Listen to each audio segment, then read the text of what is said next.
Animée par les questions de diversité et de justice sociale, elle œuvre actuellement à introduire l'art comme action à portée sociale et l'art comme modalité de recherche.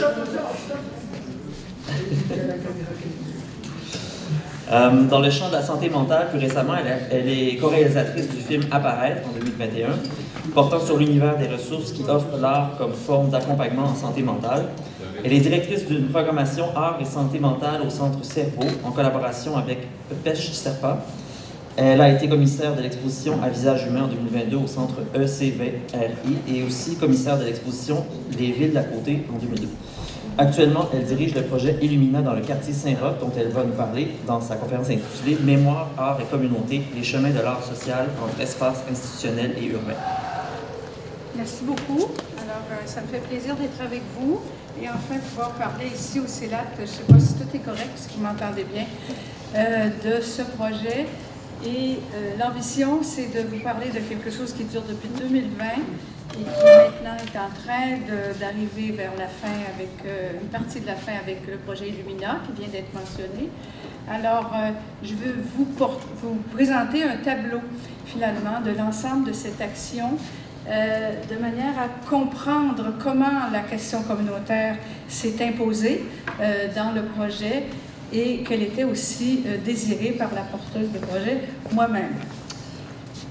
Alors, est-ce que tout va bien? OK, c'est beau. Donc, ça marche? OK. Alors, simplement quelques mots pour vous dire que... Il s'est passé quoi? Oui. Alors, au point de départ de tout ce projet, il y avait une institution, l'Institut de santé mentale de Québec, qui cherchait quelqu'un pour faire de l'ordre dans les collections, remonter peut-être un musée, trouver une façon de faire des collaborations avec le milieu artistique, notamment avec Vincent et moi, qui est situé à l'intérieur, un organisme de ce type des Impatients de Montréal, et qui, donc, il y avait l'idée que tout ce monde-là collabore ensemble et que les neurosciences aient leur place dans tout ça, pour faire de la recherche sur les effets de l'art sur la santé mentale et plus largement. Donc, quand j'ai eu cette proposition-là, j'ai pensé leur proposer non pas un musée, mais une action multisectorielle, je vais d'abord utiliser ce mot-là, qui permettrait, vous savez, c'est très troublant, cette chose, alors, qui permettrait au fond, de faire autre chose qu'un musée, parce que je ne croyais pas trop à ça dans cet espace-là, et qu'il y avait des corridors extraordinaires, comme ceux qu'il y a dans des hôpitaux psychiatriques, et qui se prolongeaient dans le Centre de neurosciences cerveau. Et j'aurais dit, mais pourquoi pas une action mémorielle, artistique, et en partie aussi scientifique, puisque ça s'est passé, et qui peuple vos corridors vides, et un peu ennuyant, et qu'ensuite on peut se connecter avec la communauté, parce que si vous restez là, vous savez, les hôpitaux psychiatriques sont souvent bien éloignés des centres-villes ou assez, donc il faut connecter avec la communauté, sinon personne ne va rien faire dans votre affaire, vous allez rester dans la tour d'ivoire et des neurosciences. Moi, je m'en occupe pas. Vous savez que je fais rien. Mais moi depuis 10 jours, je n'ai que des affaires comme ça. Là, il faut que je sois en maîtrise, que j'ai l'air de quelqu'un qui sait ce qu'il va, qui sait ce qu'il fait, et en général, c'est pas certain. Alors, donc, le point de départ, c'est ça, et là, tout le monde voyait des opportunités, des affaires, du développement, la Ville de Québec qui serait intéressée. Donc, j'ai accepté, et ils ont accepté la proposition de ce parcours exposition qui nous a amené à partir de 2020, à ce qu'on a appelé une espèce de programme triennal. Et j'ai eu, je dirais, carte blanche pour faire ça. Donc, on a commencé par des études de collection auxquelles Jean-François Gauvin a participé, des stagiaires en muséologie. Il fallait voir un peu c'était avec quoi on allait travailler quand même si on pensait faire une exposition avec des objets liés à un ancien musée mort avec un certain gouvernement libéral. Le développement de partenariats. Pendant la COVID, qu'est-ce qui se passe? J'appelle tout le monde que je connais et je dis « C'est extraordinaire, c'est le moment qu'il faut faire quelque chose. Si vous ne comprenez rien à la culture et la santé mentale, on ne fera jamais rien. » Alors, je me souviendrai toujours sur mon balcon, devant ma maison, et je téléphonais aux gens du Musée des Beaux-Arts, aux gens du Musée de la Civilisation, à ceci, à cela, au groupe communautaire. Alliez-vous à l'action, on fait un truc. génial qui va durer un certain temps pour développer cette relation art et santé mentale, mais public marginalisé et santé mentale. Ça, j'avais ça en tête aussi. Donc, les partenariats et tout ça, ça s'est développé pendant la COVID et on a commencé avec Fanny Hénon-Lévy à faire l'artiste avec qui on a fait le film apparaître, que plusieurs connaissent, donc à créer cette action à visage humain dont vous allez voir des images dans quelques secondes. Alors, vous voyez, l'hôpital psychiatrique, ça ressemble au gros bunker qu'il y a dans le milieu. Vous voyez une petite affaire de Vincent et moi qui est un programme à l'intérieur de l'Institut. Et vous voyez Cerveau, qui est l'espèce de bâtisse là, qui est comme rajouté à votre droite, hein, qui était vraiment un truc de neurosciences, une autre sorte de bunker, mais plus pour les microbes et puis les affaires qu'il faut préserver parce qu'il se fait de la recherche fondamentale. Fait que c'est un environnement extrêmement curieux, mais les espaces étaient très beaux. Je veux que vous voyez tout de suite que, parce que je vais anticiper sur le bout Illumina, que lorsqu'on est, vous voyez les deux petits triangles verts, lorsqu'on est à l'Institut de santé mentale et à Cerveau, on est du côté de Beauport, hein, et dans la partie haute, et lorsqu'on est du côté du centre-ville où maintenant nous agissons, on est au centre-ville, mais entre les deux, là, c'est loin, ces affaires-là. Et quand il y a eu la désinstitutionnalisation en santé mentale, l'hôpital psychiatrique s'est vidé, la recherche est embarquée par là, beaucoup de recherche, et les gens sont maintenant ailleurs, dans toutes sortes de ressources, incluant dans la rue. Alors, dans le quartier où on travaille pour le projet Illumina. Donc, à visage humain, quelques mots, c'est un parcours au cœur de l'institution, au cœur de la mémoire, au cœur du présent et du devenir. L'intention, c'était de montrer que, à partir de 1845, moment de fondation de l'institution, il s'était passé des tas de choses, que les traitements, la façon de concevoir la maladie, le rapport à l'art, tout ça avait bougé sur plus que 150 ans.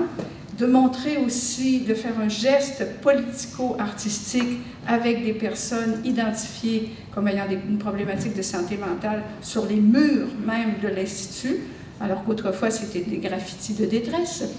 Et de faire aussi une action lumineuse, auquel a collaboré aussi Jean-François. Donc, on a eu une subvention pour une œuvre artistique qui reflète une part de la recherche en neurosciences et en art dans le milieu. Donc, 3 thèmes, mémoire, art et lumière, qui se retrouvent dans le parcours Illumina. Quelques images, donc, ce qu'était la réserve à gauche, une partie de la réserve de l'ancien musée, des images de la réserve d'art de Vincent et moi, des images aussi de, finalement, autrefois, avec l'art, on occupait hein, les patients. Aujourd'hui, on est dans toute autre chose, dans un rapport d'auto-création et de co-création avec les personnes. Et la neuroscience, eh bien, il se passe plein de choses, je ne peux pas en parler, dans les relations entre art et neurosciences. C'est extrêmement intéressant, tout ce mouvement, investi par les artistes, mais aussi par les neuroscientifiques qui s'inspirent. Alors, on a le début du parcours à visage humain. Je vous montre rapidement quelques images pour que ça vous parle. Veux-tu continuer, toi? Voilà. Donc là, c'est le début de ce parcours. Donc, on a des panneaux immenses qui prennent énormément d'espace dans ces corridors, qui racontent toute une histoire. Et en passant, celui à gauche, là, qui a l'air d'un noble, c'est le premier patient qui est entré en 1845 à l'hôpital. D'autres images. Donc, je vous ai mis, on a plusieurs panneaux qui longent le corridor, beaucoup d'objets, vous allez voir d'autres, c'est pas le temps de dire, je vais vous montrer des visuels. Création d'œuvres art et neurosciences.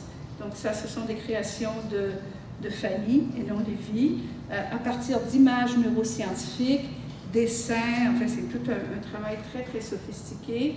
Alors, ça donne d'autres, ça c'est, vous voyez au fond, c'est un ancien présentoir radiographique qui a été comme remobilisé pour cette part de l'installation. Vous voyez comment se présente. Alors, le film Apparaître, que plusieurs avaient vu ici, était dans le milieu de tout ce décor-là pendant la COVID. Donc, on montait le film Apparaître, on s'occupait de l'expo, on était dans le milieu des vaccins, donc c'est quand même intéressant. Quand on installe et qu'on a des corridors de gens qui passent avec des vaccins, c'était hot, vraiment. Alors, passeur de rêve, une image, ça vous imaginez tout un corridor de dessins de personnes participant au programme Vincent et moi qui occupent littéralement les murs. Ce sont leurs corps retravaillés en format dessin.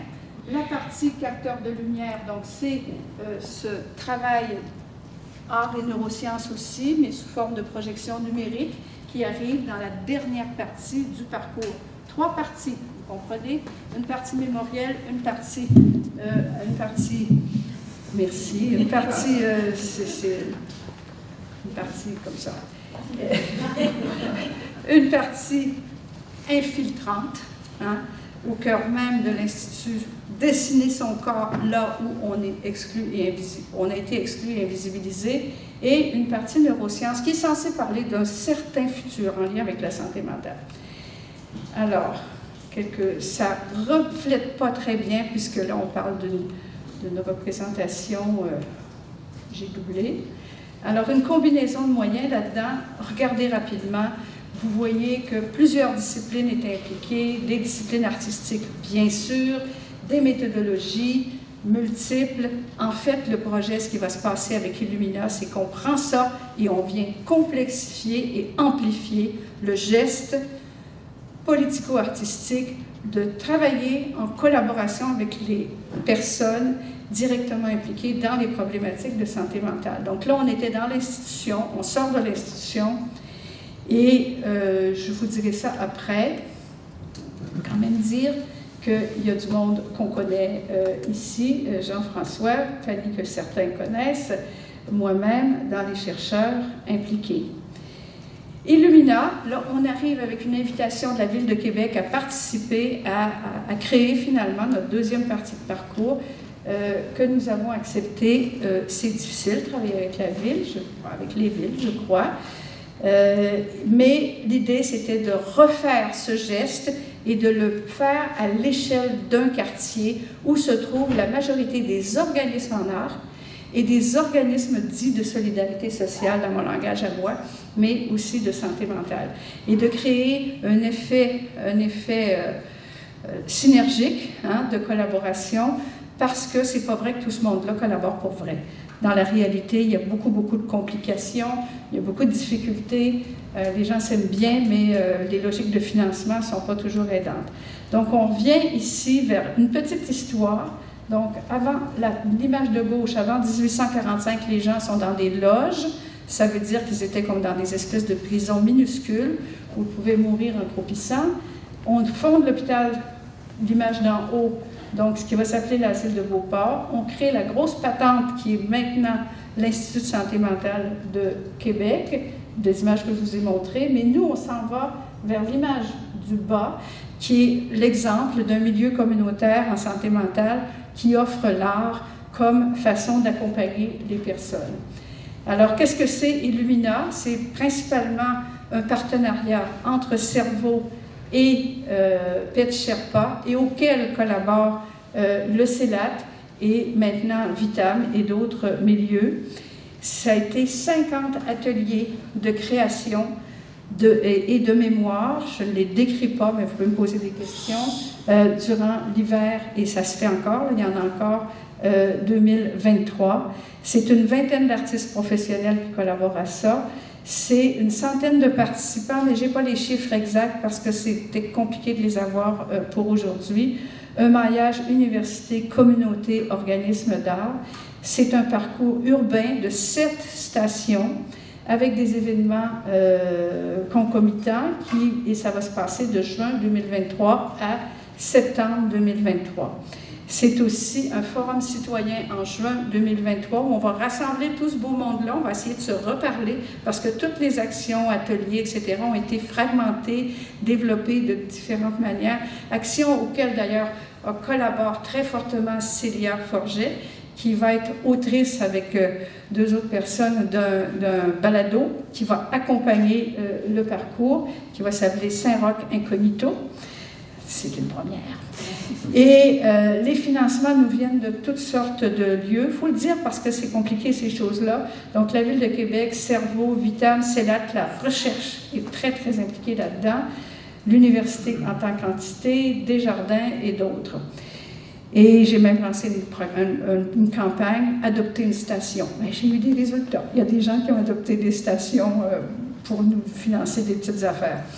Alors, vous savez que dans Saint-Roch, c'est 10 000 personnes qui passent par jour. Alors, s'il n'y a personne qui le voit, ben, on va se demander qu'est-ce qu'il faut faire. Alors, on revient vers cette image-là. Donc, on est dans la cité des Moileaux, quartier Saint-Roch. Des images de ce qui s'est passé cet hiver, c'est juste un petit assemblage un peu hétéroclite parce que je n'ai pas d'image d'œuvre, elles sont en train de se terminer. Toutes des œuvres en format collaboratif.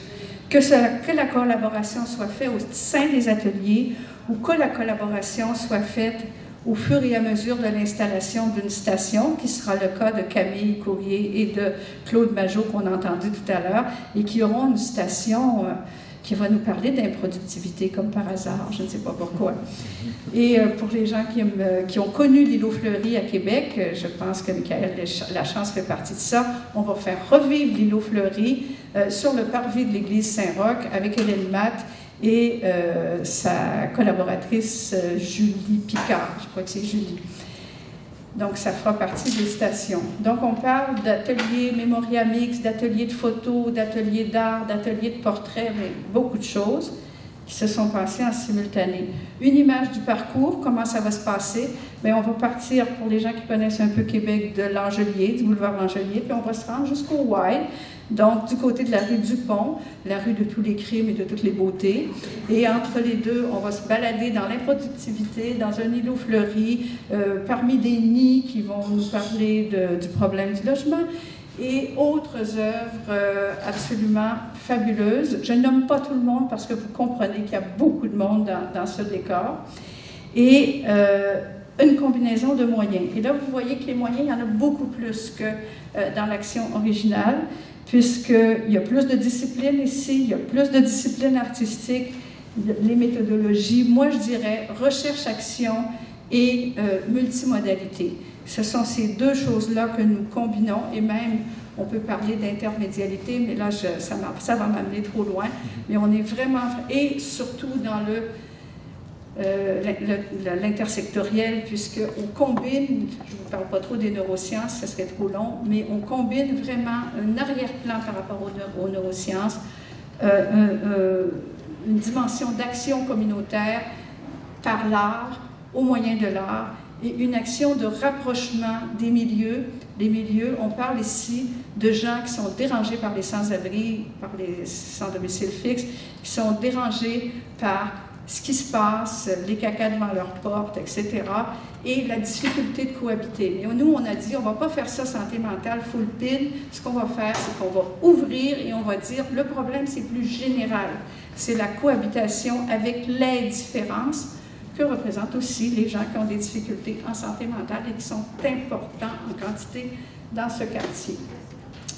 Alors, je continue. Output, ben, ça veut dire qu'on va avoir ce parcours ouvert le 8 juin 2023, qu'on aura le balado. Voulez-vous, je l'ai mis en rouge, ça c'est pour stresser Célia. Et puis, on aura le forum le 8 juin, je ne sais pas pourquoi on a mis ça ensemble. Et puis, on aura un colloque intercentre. Donc, je suis très fière de vous l'annoncer déjà, qu'en novembre 2023, le CELAT, le Centre Cerveau et le Centre Vitam se mettent ensemble pour créer une action intercentre, intercentre, pour créer ça, et à développer un colloque où on va présenter cette action de façon plus consistante, avec plus d'images et des vrais résultats. Et on va présenter aussi une action similaire qui a été faite par rapport au vieillissement l'an dernier. Et c'était aussi un chercheur, Éric Gagnon, qui a déployé un truc sur un mois. Bon, nous, c'est plus long. Mais on s'est dit, on va faire quelque chose où on va amener du monde avec nous, partager des expériences de ce type-là et de développer une réflexion commune qui permettrait de s'allier autour des questions liées à l'art social. Donc j'élargis un peu par rapport à la notion de médiation, mais je ne veux pas théoriser là-dessus maintenant. Alors en gros, c'est ça. On va faire un livre, un site web, on fait plein d'affaires. Évidemment, ce qu'on fait dans ces choses-là. Et l'output, et je finis, c'est ma conclusion. Pour la première fois, un maillage unique, santé mentale et plus largement, et cela entre acteurs institutionnels, artistiques et communautaires. Tout ce monde-là travaille en petits projets avec toute une action globale comme celle-là sur un territoire. Ça ne s'est pas fait. Donc, je suis contente parce que c'était une sorte de rêve. Chaque station, c'est un monde en soi. Une volonté de nombreux acteurs de se lier à Illumina, parce que là, finalement, on a eu du monde qui ont cogné à notre porte, cogné à notre porte, cogné à notre porte. On voudrait bien faire des choses avec vous. Et une perspective de durabilité, parce que le colloque, il est fait pour aller plus loin. C'est-à-dire que ça ne se terminera pas, je l'espère, avec Illumina. Et j'espère qu'il y aura du monde pour travailler, parce que ce matin, je ne sais pas comment j'ai fait pour vous faire la présentation. Merci beaucoup.